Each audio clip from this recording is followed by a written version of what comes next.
আসসালামু আলাইকুম রহমতুল্লাহ বারকাতুহু। সম্মানিত ভাই বোনেরা, আমি গতকালকে একটা ভিডিও ছাড়ছিলাম। আসলে এটা 3-4 বছর আগে এক সেমিনারের, নিউ ইয়র্কে এক সেমিনারে প্যারেন্টিংয়ের উপরে আমার একটা আলোচনা ছিল। সাউন্ডগুলো ক্লিয়ার হচ্ছিল না, দু একজন বলেছেন, বা আমি নিজেও রিয়ালাইজ করছি যে কথাগুলো ক্লিয়ার হচ্ছে না। ওই আলোচনার উপর ভিত্তি করে আমি চিন্তা করলাম যে ওটা যদি ইংলিশে ছিল, আমি বাংলা একটা প্রেজেন্টেশন দেওয়ার জন্য চিন্তা করেছি। তো আমার এই প্রেজেন্টেশনটা মূলত হবে কোরআন এবং হাদিস বেস। তবে এর আগে আমি এটা প্যারেন্টিংয়ের উপরে, আমার নিজের অবশ্য একটা বই ছিল অনেক আগের, এই বইটা পাশ্চাত্য প্রেক্ষাপট, বিবাহ, ডিভোর্স অ্যান্ড প্যারেন্টিং। তো যদি অনেক আগের 2008-এ বোধহয় পাবলিশ হয়েছিল। তবে আমি এখানে যেটা অনেকগুলো বইয়ের রেফারেন্স দেবো। রেফারেন্স বলতে আমি শুধু যারা আর একটু ডিটেল যেতে চান, যেমন একটা বই, everything parents guide two positive discipline. So I think it tells everything positive discipline. আমরা ডিসিপ্লিন করতে গিয়ে, বিশেষ আমাদের দেশগুলোতে এটা একটু প্রয়োজন বেশি, কারণ আমরা কেউ ডিসিপ্লিন শাস্তি দেওয়া বা ডিসিপ্লিন করতেই জানি না, আবার হয়তো কেউ বেশি দেই। এরপরে আরেকটা হলো 7 habits of highly effective teens. আপনাদের যদি টিনেজ ছেলে মেয়ে থাকে, এটার জন্য এই বইটা মোটামুটি পড়ি। এটা আরেকটা খুব important, how to talk to kids will listen and listen to kids will talk. এখানে একটা খুব ইম্পর্টেন্ট বিষয় যে আমরা কথা বলার সময় তারা যা শুনবে, আবার তারাও তাদের কথা আমাদের শোনা উচিত। এই জন্য ইয়ে হলো যে how to talk to kids will listen and listen so kids can talk. আমরা তাদেরকে কথা বলতে দেওয়া উচিত। এরপর একটা বলে everything parents guide to childrens and divorce. Usually এখন তো আজকের যুগে ডিভোর্সটা একটা নর্মাল ব্যাপার, বাংলাদেশেও হচ্ছে। তো আমার মনে হয় এই বইটা হেল্প, এবং আসলে সবচেয়ে বেশি সাফারার হয় বাচ্চারা। তো সুতরাং এই ক্ষেত্রে করণীয় কী, এ ব্যাপারে এই বইটা খুব উপকারী। এরপর আরেকটা বই হলো parenting with love and logic. I think this also, এই বইটার টাইটেলটা অনেক কিছু বলে দেয়। whatever punishment, it should be with love and logic. আমার কবি নজরুলের একটা গান আছে, শাসন করার তারি সাজে সোহাগ করে যে। সর্বশেষ এটা ইসলামিক বই, এটা IIIT পাবলিশ করেছে, প্যারেন্ট চাইল্ড রিলেশনশিপ। তো আমি সবগুলো বই মোটামুটি পড়েছি এবং ঘেটেছি। তো আমি এই ক্ষেত্রে 10টা 10 পিলার্স অফ প্যারেন্টিং। তো 3টা অবজেক্টিভ, 3টা। নাম্বার 1 হলো যে পিস অ্যান্ড ট্রাঙ্কুয়ালিটি, যেটা কোরআন আয়াত, মিন আয়াতিহি আন খালাকালাকুম মিন আজওয়াজিকুম আজওয়াজান লিতাসকুনু ইলাইহা ওয়া জাআলা বাইনাকুম মাওয়াদ্দাতাম ওয়া রাহমা। এটাই এক কথায় সন্তান সন্ততি পারিবারিক জীবনকে বলে দেয় যে এই যে শান্তি, সমাজে পরিবারে যদি শান্তি না থাকে তাহলে সব কিছুই কিন্তু এলোমেলো। সুতরাং আর এই শান্তির জন্য যে ওয়া জাআলা বাইনাকুম মাওয়াদ্দাতাম ওয়া রাহমা, আরবি শব্দে মাওয়াদ্দা আর রাহমা বলা হয়েছে, যে ভালোবাসা এবং রহমত, এবং যেটার আর লিতাসকুনু, যেটার কিওয়ার্ড হলো সেকিনা, অর্থাৎ যেটাকে ইংলিশে বলা হয় এটা ট্রাঙ্কুয়ালিটি। শুধু পিস না, বেশ পিস, ট্রাঙ্কুয়াল। ট্রাঙ্কুয়াল অ্যাকচুয়ালি বলা হয়, মনে করেন একেবারে খুব নীরব, মানুষ যখন জঙ্গলে যায় বা সাগরের পাশে যা খুব নীরব থাকে, এটাকে ট্রাঙ্কুয়ালিটি বলে। 2 নম্বর অবজেক্টিভ হলো যে অন্য আয়াতে বলে কুররাতা আয়ুন, যে একটা আয়াত আছে আমরা জানি, রব্বানা হাবলানা মিন আজওয়াজিনা ওয়া যুররিয়াতিনা কুররাতা আয়ুন ওয়াজআলনা লিল মুত্তাকিনা ইমামা। এখানে আরো 2টা জিনিস বলা হয়েছে, যে অর্থাৎ কুররাতা আয়ুন সেটাই, যে যার চক্ষু শীতল হয়ে যায়, অর্থাৎ সেই পিস অ্যান্ড ট্রাঙ্কুয়ালিটি। আর হলো ওয়াজআলনা লিল মুত্তাকিনা ইমামা, সন্তানদেরকে লিডারশিপ, রেসপন্সিবিলিটি শেখাতে হবে, দায়িত্ববোধ শেখাতে হবে। 3 নম্বর যেটা হাদিসের আলোকে, ওয়ালাদুন সালেহ, যে একটা হাদিস আছে, ইজা মাতাল ইনসান ইনকাতা আনহু আমালহু ইল্লা মিন সালাস। একটা মানুষ যখন মারা যায় তখন তার সব কিছু চলে যায়, 3টা জিনিস থাকে। এর মধ্যে একটা জিনিস হলো যে সৎ সন্তান রেখে যাওয়া, ওয়ালাদুন সালেহ, এবং ইয়াদউ লাহু। তো এইটাই যে এমন সন্তান আমরা তৈরি করা উচিত যারা আমাদের মৃত্যুর পর আমাদেরকে স্মরণ করবে বা আমাদের জন্য দোয়া করবে। আর এবার কোরআনে অন্য আয়াতে বলা হয়েছে ওয়াকফিদ লাহুমা জানাহা যুল্লি মিনার রাহমা ওয়াকুল রব্বিরহামহুমা কামা রাব্বায়ানি সগীরা, যে আল্লাহ তুমি তাদেরকে রহম করো যেভাবে তারা আমাদেরকে লালন পালন করেছেন। তো এটা হলো 3টা অবজেক্ট।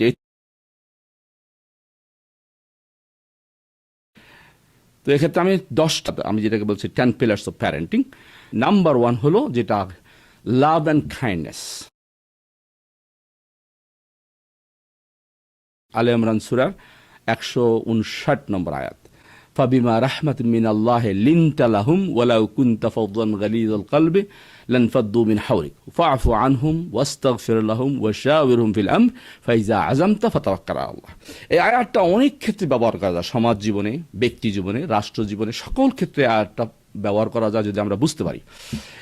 এখানে আমি যেহেতু প্যারেন্টিংয়ের বা পারিবারিক জীবনে বলি, প্যারেন্টিংয়ের ক্ষেত্রে বলতেছি, ফাবিমা রাহমাতিন মিনাল্লাহি, যে আল্লাহ রাসূলের প্রতি ইয়ে করে বলছেন যে আল্লাহর একটা রহমত যে আপনি খুব কোমল হৃদয়ের,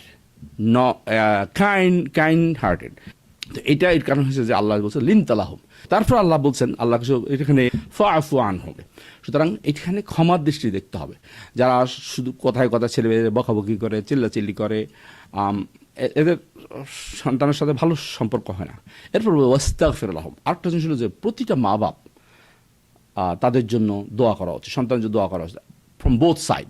এবং তেমনিভাবে সন্তানরাও মা বাবার জন্য দোয়া করা উচিত যখন তারা সেই এজে বড় হয়। তারপরে বলছে ওয়াশাবিরহুম ফিল আমর।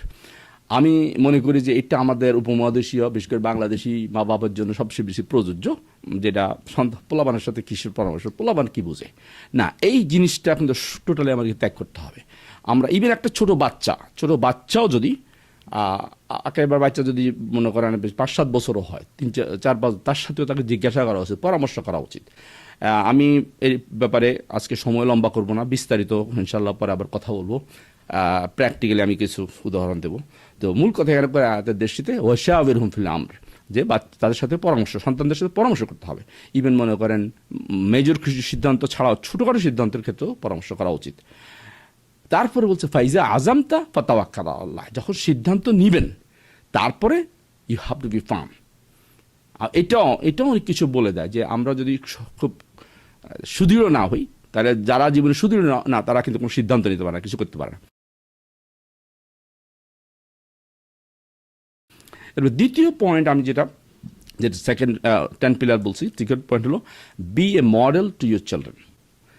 এখানে একটা জিনিস যে আমাদের সন্তানরা আমাদেরকে অবজার্ভ করে প্রত্যেকটা জিনিস। এটা আপনারা দেখবেন, আমার নিজেরও 3 সন্তান আছে এবং আমি মনে করি আমি আমার সন্তানদের কাছ থেকে অনেক কিছু শিখেছি, আমার ছেলে মেয়েদের কাছে আমি শিখেছি। তারা প্রত্যেকটা জিনিস অবজার্ভ করে এবং আমরা কিভাবে ব্যবহার করি, আমরা কিভাবে কথা বলি, আমরা কিভাবে তাদের ট্রিট করি, আমরা কী করি এবং চিন্তাও তারা ধরতে পারে। সুতরাং এবং আল্লাহ রসুল বলছেন লাকাদ কানা লাকুম ফি রাসূলিল্লাহি উসওয়াতুন হাসানাহ, অবশ্যই আল্লাহ রসুল সকলের জন্য উসওয়া হাসানা ছিল। সুতরাং আমরা বাচ্চাদের জন্য মডেল হওয়া উচিত, আদর্শ হওয়া উচিত, তারা যেন আমাদেরকে এবং করে প্রত্যেকটা আমরা কিভাবে চলি, কিভাবে কথা বলি, সব কিছু তারা লক্ষ্য করে। রাসূলুল্লাহ একটা হাদিস, ইন্নামা বুইসতু লিউতাম্মিমা মাকারিমাল আখলাক। তো এখানে যেটা একটা জিনিস হলো আমরা নর্মালি অথরিটেটিভ, আমরা খুব, যেটা আমাদের দেশে আমি জানি না, এখন আমি অনেক বছর বাংলাদেশের বাইরে, এখনকার প্যারেন্টিং হয়তো একটু চেঞ্জ হয়েছে। আমরা যখন দেখেছি তখন বাবা মনে করতো যে আমরা নির্দেশ দিয়েছি, আপনি সন্তানকে বলবেন, সন্তান কোনোদিন জিজ্ঞাসা করতে পারবে না যে কেন, যেটা ইংলিশে আই সেড সো, আমি কইছি, আমার কথা শুনতে হবে না। এই দৃষ্টিভঙ্গি আমাদেরকে পরিহার করতে হবে। আমরা যদি রাসূলুল্লাহ সাল্লাল্লাহু আলাইহি ওয়াসাল্লাম জীবনী দেখি, সাহাবাদের সাথে, ইভেন আব্দুল্লাহ ইবনে ওমর, আব্দুল্লাহ ইবনে যারা ওনার পাশে ছিলেন, ইভেন তরুণ সাহাবীরা যারা ওনার পাশে ছিলেন, কি আচরণ করেছে। সুতরাং কোনো ডিকটেটরশিপমূলক আচরণ করা যাবে না বাচ্চাদের সাথে। তাদেরকে এবং you have to give them logic. আপনি যদি একটা নির্দেশ দেন, আপনি যদি একটা কথা বলেন, তাদেরকে বোঝাতে হবে যে কেন আপনি এটা করতেছেন। হ্যাঁ, তারা অনেক সময় কাজ করতে চান, এই জন্য কিন্তু বোঝাতে হবে যে why this logical, this is needed, এটা কেন প্রয়োজন, এটা আমরা করতে হবে। আমরা নিজেরা, আমি বাচ্চাদেরকে একটা কথা বললাম কিন্তু আমি নিজে সেটা প্র্যাকটিস করলাম না, সেটাও হওয়া উচিত না। আমরা যা বলবো সেটা আবার করবো, সেটা আমরা তাদের কাছে মডেল হতে হবে। এবং এভরিথিং আমরা যাই করি, এভরিথিং বিগিনস উইথ মি। আমি যখন একজনকে একটা কথা বলবো, বিশেষ করে বাচ্চাদেরকে একটা কথা বলবো, আমি নিজে আগে সেটা প্র্যাকটিস করতে হবে, না হয় কিন্তু সে আপনাকে বলবে। এবং সে যদি আপনি বেশি ডিক্টেটর হন, আপনার সামনে বলবে না, কিন্তু পিছনে আপনাকে পছন্দ করবে না। এবং আরেকটা জিনিস হলো, বাচ্চাদেরকে কখনো বেশি লেকচার দিতে নেই, মানে এইটা করো ওইটা করো, বরং আপনি করে দেখানো উচিত, আমরা করে দেখা। নাম্বার 3 নম্বর ফেলা যেটা, সেটা lift the spirit by something good. সেটা হলো যে আসলেই ছোটোখাটো জিনিস আমাদেরকে যেটা কি আসলে ইসলামের দৃষ্টিতে তাকওয়া এবং ইহসান বলা হয়েছে। আমি আবার ইনশাল্লাহ অন্য আলোচনায় তাকওয়া এবং ইহসান সম্পর্কে আলোচনা করব। সুতরাং একবারে ছোটোখাটো ইভেন যেটা হাদিসা আছে ইমাতাতুল আজা আনি তরিক, রাস্তা থেকে একটা কাটা সরাই দেওয়া, ইভেন একজনে আমাদের ইয়েতে এখন একজন আসছে দরজা খুলে দেওয়া, দরজা টেনে দেওয়া, সুন্দর করে একজনকে স্বাগতম জানানো, হাসি মুখে সুন্দরভাবে কথা বলা, এবং এই যে আমরা থ্যাংক ইউ বলি না আমাদের দেশে নর্মালি, আরবিতে শুকরান বলে, ওয়েস্টার্ন বলে থ্যাংক ইউ বলে, কিন্তু এই যে মানুষকে ধন্যবাদ দেওয়া, মানুষকে আমাদের একটা কালচার আগে ছিল যে ভাই কষ্ট করলেন, কষ্ট করে আসলেন, এগুলোও কিন্তু কালচার। সুতরাং যেভাবেই হোক এই কার্টেসিগুলো ছোটোখাটো জিনিস দেওয়া, এবং আমরা যিনি ইসলামিক্যালি আমরা বলি মাশাআল্লাহ, একজন ভালো কাজ করে, বাচ্চারা ভালো কাজ করে এক্সেলেন্ট বলা, মাশাআল্লাহ গুড জব, ভালো করছো, এই বাচ্চাদেরকে উৎসাহ দেওয়া, এই জন্য ছোটোখাটো জিনিস তাদেরকে স্পিরিটকে, অর্থাৎ বাচ্চাদেরকে আমরা এনকারেজ করার জন্য তাদের স্পিরিটকে জাগ্রত করতে হবে। আপনি ভালো কাজ, একটা বাচ্চা যদি ভালো কাজ করা, একটা বাচ্চা আপনার কাছে একটা জিনিস নিয়ে আসছে, সে করছে, সে একটা ড্র করছে, আপনার দৃষ্টি হয়তো খুব সুন্দর হয়নি, তারপর আপনি বলবেন তার বয়স দেখতে হবে এবং তার স্কিল দেখতে হবে, সে অনুযায়ী তাকে এনকারেজ করতে হবে যে হ্যাঁ তুমি ভালো কাজ করছো, ধন্যবাদ, খুব ভালো হয়েছে, তাকে উৎসাহ দিতে হবে। আমি যদি তাকে ডিসকারেজ করি এটা কী হয়েছে, ছেলে হয়তো, আপনার ছেলে বা মেয়ে হয়তো বা A+ পায়নি, আপনি এই জন্য মন খারাপ করছেন, বকাবকি করছেন, কী দরকার? আপনি বরং বেস্ট প্যারেন্টিং হলো আপনি হ্যাঁ যা করেছো ভালোই করেছো, আলহামদুলিল্লাহ, তোমার চেষ্টা, তুমি এটা পরীক্ষার দিন বকাবকি করার জন্য না, রেজাল্টের দিন বকাবকি করার বিষয় না, আপনাকে সারা জীবন প্রস্তুতি নিতে হবে। এরপর রেজাল্ট যে এসেছে আলহামদুলিল্লাহ, তাকে দেখে যে যা করেছে ভালো ভালো, কোনো অসুবিধা নেই, আল্লাহ তোমার কপালে যাওয়ার অসুবিধা নেই। সুতরাং উৎসাহ দিতে হবে, যাই হয়েছে, যেটা অ্যাচিভ করেছে এটাকে উৎসাহ দিতে হবে। ইয়ে হলো কমিউনিকেট উইথ ইউর চিলড্রেন। তো কমিউনিকেট অর্থ হলো যে বাচ্চাদের সাথে কথা বলা, যেটা একটা বই আমি দেখালাম যে how to talk to kids will listen and listen to talk. এখানে একটা খুব ইম্পর্টেন্ট বিষয় যে আমরা কমিউনিকেট করতে জানি না, আমরা অনেক সময় ডিকটেট, আমরা কিছু বলে গেলে রেগে গেলে চিল্লায় বাচ্চাদেরকে বলি, বা আমরা অনেক সময় তাদেরকে একটু মনে করি যে বাচ্চার কাছে আমি ইয়ে করবো না, আমি কইছি তোমাকে শুনতে হবে না, এই যে এই কথা যে এমনভাবে কথা বলতে হবে যে সে যেন শুনে। এবং এখানে আরও কিছু মেথোডলজি আছে। আর যে কোনো মানুষ নর্মালি ভয়েস লাউড করলে কিন্তু কেউ ভালো শুনে না। আপনি বরং যেমন আমি কোথাও একটা ইয়ে করেছিলাম যে সাইলেন্স ইজ মাই ওয়েপন। আপনি অনেক সময় খুব কথা না বললেও অনেক মেসেজ পাওয়া যায়। আবার অনেক সময় শুধু কিচ্ছু না বলে শুধু একজনের আপনার বাচ্চার চোখের দিকে তাকাইলে কিন্তু সে মেসেজ পেয়ে যাবে যে সামথিং ইজ রং। আপনি চিল্লাচিল্লি করলে কোনোদিন তারা বরং এটা আপনার ইমেজ নষ্ট করবেন। সুতরাং এই কমিউনিকেশনগুলো আমাদের ঠিক রাখতে হবে। আবার কথা যখন সিরিয়াস কথা বড় আসতে বলতে হবে, আপনি একটা দুটো শব্দ ব্যবহার। এবার অনেক বিস্তারিত আমি পরে আলোচনা আসবো। 5 নম্বর হলো কানেক্ট উইথ ইউর চিলড্রেন। কানেকশনটা হলো যে স্পিরিট সম্পর্কে, যে আমি একটা উদাহরণ দিই, যে একটা কথা আছে যে পৃথিবীতে যদি আপনার যদি কোনো দুর্ঘটনা ঘটে সবার আগে মা জানে, আমরা জানি, বা আমাদের দেশে একটা প্রচলন আছে। এই যে মায়ের কানেকশন, মা অবশ্যই দুনিয়াতে, এই জন্য হাদিসে মায়ের কথা 3 বার বলা হয়েছে। যে মূল কথা যেটা যে এই কানেকশন আমাদের তৈরি করতে হবে। এখানে একটা হাদিসের উদাহরণ দিতে পারি। হাদিসে জিবরিলের মধ্যে একটা আছে, পর্যায়ে আছে যে জিবরিল আলাইহিস সালাম রাসূলুল্লাহ সাল্লাল্লাহু আলাইহি ওয়াসাল্লাম জিজ্ঞাসা করছিলেন যে আখবিরনি আনিল ইহসান, আমাকে ইহসান বলেন। তখন রাসূলুল্লাহ সাল্লাল্লাহু আলাইহি ওয়াসাল্লাম বলেন আল ইহসানু আন তা'বুদাল্লাহা কাআন্নাকা তারাহু ফাইন লাম তাকুন তারাহু ফাইন্নাহু ইয়ারাকা। যে তুমি আল্লাহর ইবাদত এমনভাবে করবে যেন তুমি আল্লাহকে দেখছো, এবং যদি তুমি নাও দেখে থাকো তোমার এটা ইন্টারনালাইজ করতে হবে যে আল্লাহ তোমাকে দেখছেন। এই যে কানেকশন, এবং এটাকে যদি আপনি স্পিরিচুয়াল তাজকিয়ার দৃষ্টিতে বলেন যে কীভাবে আপনি আল্লাহর সাথে সম্পর্ক বৃদ্ধি করবেন। এবং হাদিস কোরআন আসলে নামাজের, এই যে নামাজের একটা বড় অবজেক্টিভ এখানে যে খুশুর যেটাকে বলা হয়েছে। তো যাক, আমি শুধু এটাই বলতেছি যে বাচ্চাদের সাথে সেই স্পিরিচুয়াল সম্পর্ক আপনাকে মেনটেন করতে হবে, বিল্ড করতে হবে।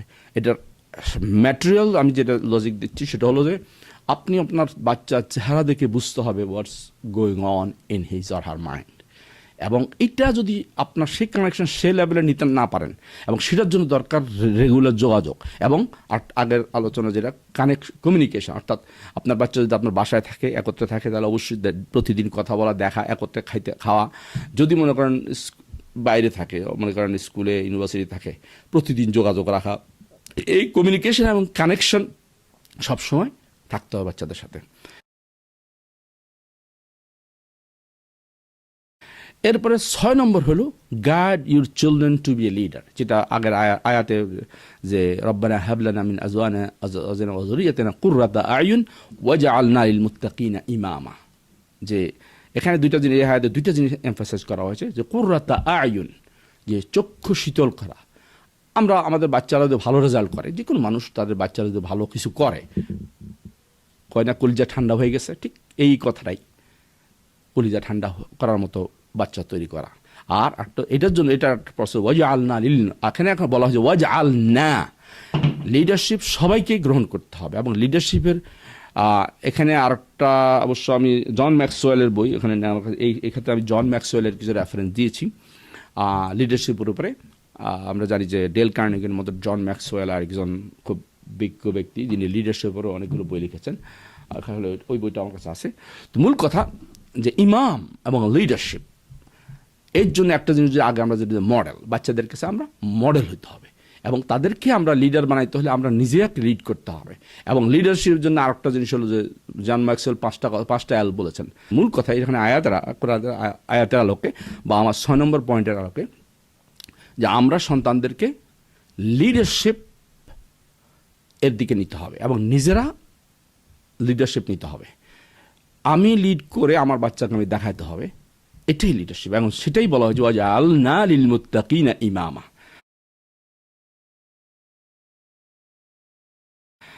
তারপরে 7 নম্বর পয়েন্ট হলো listen to your children or listen to each other. এটা অর্থ হলো এটাই, সেম কথা যেটা ওই যে আগের বইটা, how to talk to kids will listen and listen so kids will talk. এই মিনিং, এই টাইটেলটা খুব অনেক কিছু মিন করে। How to talk to how to talk so kids will listen and listen so kids will talk. বিষয়টা হলো যে এখানে আমি কয়েকটা টিপস দিচ্ছি। একটা হলো, যখন আপনি একদিন শুনবেন, নো মাল্টিটাস্কিং। আমরা অনেক সময় দেখা গেল যে মনে করেন আপনি টিভি দেখছেন অথবা একটা বই পড়ছেন, আপনার বাচ্চা আসা, দুইটা বড় বাচ্চা ছোটো বাচ্চা দুইটা ফাইট করছে, আপনার দুই মেয়ে তারা ফাইট করছে, আসা একজন কমপ্লেন করতেছে, আপনি বই পড়তেছেন, বলছেন হ্যাঁ বলো আমি শুনতেছি না, দিস ইজ নট লিসেনিং। আপনি যদি রিয়েলি শুনতে চান তাহলে আপনি বই বন্ধ করবেন, করে তার দিকে তাকাবেন, তার চোখের দিকে তাকাবেন, কি হয়েছে বলো। এই জিনিসটা আমরা অনেকেই করি, যেটা আমরা মাল্টিটাস্কিং, ঠিক আছে ওকে সারাদিন তোরা মারামারি করবি কর না। হ্যাঁ, যদি আপনি আবার হ্যাঁ বলে দিবেন যে সারাদিন তো আমার I don't want to here the complain all the day, তোমরা এটা এইটা ছোটোখাটো ইয়ে নিয়ে ঝগড়া করবো আর আমার কাছে আসে কমপ্লেন করবো, I don't want to hear that. কিন্তু যখন something serious happen, you have to listen to them. সবসময় ইগনোর করি, এটা একটা প্রবলেম। আবার সবসময় সব কথা যদি আমরা বেশি তাদের শুনতে যাই, এই জন্যই এইটাকে ব্যালেন্স করতে হবে। কিন্তু যখন শুনবো তখন শোনার মতো শুনবো, নো মাল্টিটাস্কিং। এবং যেটা লুক অ্যাট দ্যাম, আপনি তাদের চেহারার দিকে তাকাতে হবে, আপনি তাদের সাথে পূর্ণ তখন আপনার মনোযোগ থাকতে হবে আপনার বাচ্চার দিকে। কারণ আপনি তুমি বলতে শুনতেছি ন, আর ডোন্ট ইন্টারাপ্ট। বাচ্চা যখন কথা বলতে চাইবে, হ্যাঁ যদি বেশি লম্বা হয়ে যায়, আপনি তখন একটা পর্যায়ে বলবেন হ্যাঁ আমি তোমার কথা আমি শুনেছি, বাট বাচ্চা কথা বলতে চাইলে ইন্টারাপ্ট করা উচিত না। এরপরে ফোকাস অন আন্ডারস্ট্যান্ডিং, এবং বাচ্চা কি বলতেছে। অনেক সময় দেখা গেল স্বাভাবিকভাবে বাচ্চারা, আমরা বড়রা অনেক সময় এক্সপ্রেস করতে পারি না, কিভাবে একটা কথা এক্সপ্রেস বলবো বোঝার চেষ্টা করেন। এখানে আরেকটা সুন্দর উদাহরণ, আমি আমেরিকান কংগ্রেস লিডার ছিল রিচার্ড গ্রাফার্ড, তার একটা সুন্দর গল্প আছে। গল্পের মধ্যে উনি বলেছেন যে এই কথাটা আমাদের জন্য অনেক প্রযোজ্য, বাংলাদেশের মানুষের জন্য। বলছে আমার মা ক্লাস 5-ও পাস করে নাই। এই ইউএস কংগ্রেসের লিডার ছিল সে অনেক বছর। আমার মা ক্লাস 5-ও পাস করে নাই, কিন্তু আমার মা আমাকে যা শিক্ষা দিয়েছে, আমার এই সব কিছু যা আছে আমি আমার মা থেকে শিখছি। একটা জিনিস বলছে যে লেসনে, সে বলছে যে আমার মা যদি কোনো ভালো কথা বলতে চান অথবা আমি কোনো দুষ্টামি কোনো অন্যায় করলে আমাকে যদি বলতে চান, উনি কি করবেন, আমি তো মা তো সন্তানের ছেলের তুলনায় অনেক লম্বা, বললো মা তখন বসে যাবেন, বসে ঠিক আমার মুখে আসবেন, আইসা ঠিক আমার চোখের দিকে তাকায়া ভালো কথা হলেও বলবেন, সুন্দর কথা যদি বলতে হয় আমাকে বলবেন যে এটা ভালো। আর যদি কোনো আমি অন্যায় করি বা ভুল করে আমাকে যদি সংশোধনের কিছু হয়, আমার চোখে তাকাই আমার বলে। এই জিনিসটা আমি শিখেছি আমার মায়ের কাছে, এবং আমি এই কংগ্রেস ছাড়াও আমেরিকার নেতৃত্বের মধ্যে বিশ্বের অনেক নেতার সাথে, অনেকের সাথে কথা বলি, প্রতিদিন আমাকে অনেক মানুষের ডিল করতে হয়। এই মেথোডোলজিটা কি বলে শিক্ষা দিয়েছে যে how to talk to others. আরেকটা যে আমার এই মুহূর্তে মনে হলো যে আফ্রিকার নেলসন ম্যান্ডেলার কথা বলা হয়েছে, বলতো নেলসন ম্যান্ডেলার কথাই, যে তাকে জিজ্ঞাসা করা হয়েছিল যে তুমি এগুলো শিখছো কোত্থেকে। আমি অবশ্য পুরা জিনিসটা এখন মনে নাই, তো যেটা বলছে উনি বলছে ওনার বাবা ছিলেন গ্রাম্য মোড়ল। তো উনি বলছে আমরা যখন যাইতাম তখন বিভিন্ন আমার বাবার সাথে আমি ইয়েতে যাইতাম, বিভিন্ন মিটিংয়ে, বিভিন্ন গ্রাম্য বিচার সালিশে যাইতাম, দেখতাম সবাই, যেটা বাংলাদেশেও হয়তো আমরা দেখতাম চিরকালের, যে গোল হইয়া সালিশিতে বসতো, গোল হইয়া সবাই বসতো।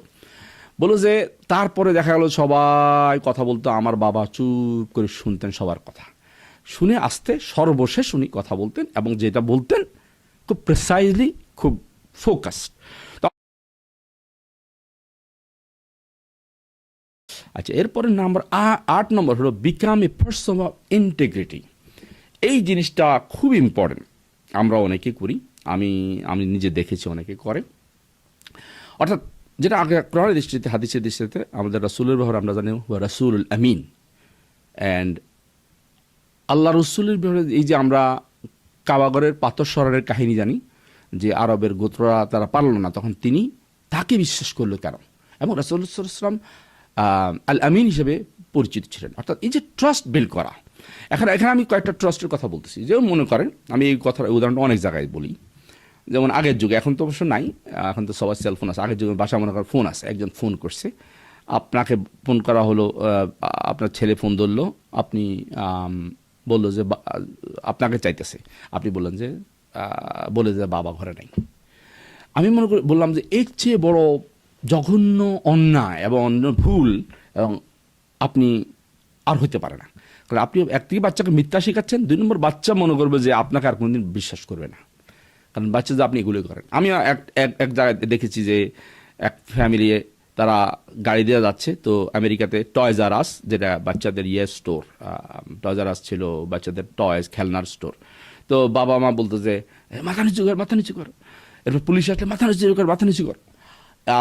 আবার অনেকে বলতো যে এভাবে অনেক বাচ্চাদের সাথে আমরা অনেক ফাঁকিবাজি করি। এটা আমি মনে করি ইচ্ছে জঘন্য আর কিছু হতে পারে না। আমরা বাচ্চাদের সাথে অনেস্ট হওয়া দরকার। আমার বাচ্চাদের সাথে আপনি যদি আমি এদিক থেকে আলহামদুলিল্লাহ, আমার ছেলে, বড় ছেলে, আমার ছেলের বয়স এখন 21 বছর, এবং আমার 2 মেয়ে, তাদেরকেও আমি এইভাবে মেনটেন করি। সেটা হলো, আমি যদি একটা জিনিস কিনে দিতে না পারি, I have to be open that বাবা, আমার পক্ষে সম্ভব না, আমার সেই টাকা নাই, আমি কিনতে পারবো না। অথবা যদি আপনি মনে করেন যে এটা ভালো না, আপনি সরাসরি বলবেন যে এটা ভালো না, আমি তোমাকে কিনবো না। তুমি সারাদিন কানলেও তুমি দুনিয়া হলে আমি কিনবো না, আমি তোমার জন্য এটা কিনবো না। আর এটা আমার মনে হয় যখন আপনি সেই কানেকশন বিল্ড করবেন, then you don't have to be the strong word, simple কথা যে না, এটা আমি ভালো মন্দ করি না, এটা কিনবো না, ব্যাস, দ্যাটস ইট। আর যদি আপনি বলেন যে আমি করে দেব, তাহলে you should do it.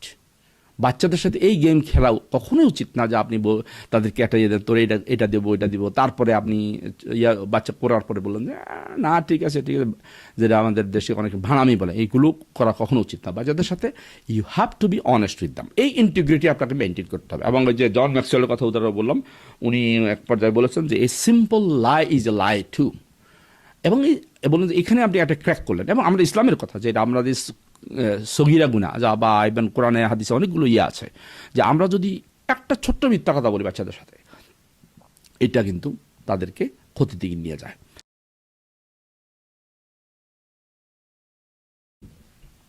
Number 9 হলো মেক এ সাকসেসফুল ফ্যামিলি।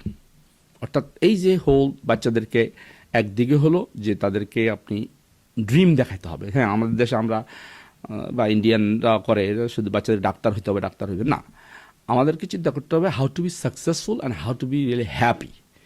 এবং যেটা আমি ইসলামিক্যালি মনে করি যে দুনিয়াবি কল্যাণ এবং আখিরাতি কল্যাণ, দুনিয়ার সাকসেস এবং আখিরাতের সাকসেস। তার এই সম্পর্কে আরও বিস্তারিত কথা বলা যায় যে আসলে সাকসেসের অর্থটা কী, মানুষ আসলে কি চায়, আমরা কি শুধু টাকা পাইলে খুশি, না আমরা আসলে সুখী হতে চাই।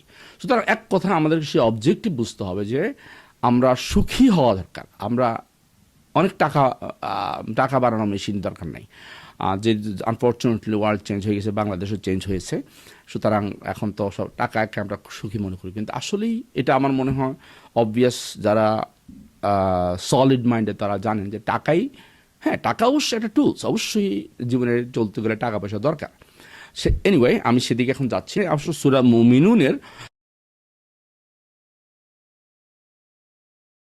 আমি ডিটেল যাব না, কিন্তু এখানে সূরা মুমিনুনের শিক্ষাগুলো কিন্তু মানুষকে সুখী হওয়ার জন্য, যেখানে কাদ আফলাহাল মুমিনুন আল্লাযিনা ফি সালাতিহিম খাশিউন, এখানে স্টেপ বাই স্টেপ অনেকগুলো আয়াত আছে যে একজন মানুষ কিভাবে সুখী হতে পারে, সফল হতে পারে। যে আল্লাহ কোরআনে বলছেন কাদ আফলাহাল মুমিনুন, বিলিভার বিশ্বাসীরা সুখী হয়ে গেছে, সাকসেসফুল হয়ে গেছে, সফল হয়ে গেছে। আল্লাহ এমন নিশ্চয়তা দিচ্ছেন বাচ্চাদের লালন পালনের ক্ষেত্রে, যারা বাচ্চাদেরকে সফল বাচ্চা তুলতে পারেন, সূরা মুমিনুনের আয়াতগুলো হেল্পফুল হতে পারে। আসলে একটা জিনিস সর্বশেষ উপসংহারে বলতে চাই যে প্যারেন্টিং এত বেশি ইম্পর্টেন্ট, আপনি আপনার বাচ্চাকে আজকে যেভাবে বড় করবেন পুরো জাতি নির্ভর করবে। কারণ এই বাচ্চাই একদিন সে কি হবে, সে কি করবে, সে হতে পারে যে দেশের নেতা হতে পারে, বিশ্বের নেতা হতে পারে, আবার অ্যাট দ্য সেম টাইম সে কি হবে আপনার আজকে, এবং তার নিজের সুখও।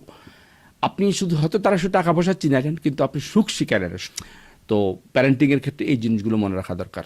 আল্লাহ পাক আমাদেরকে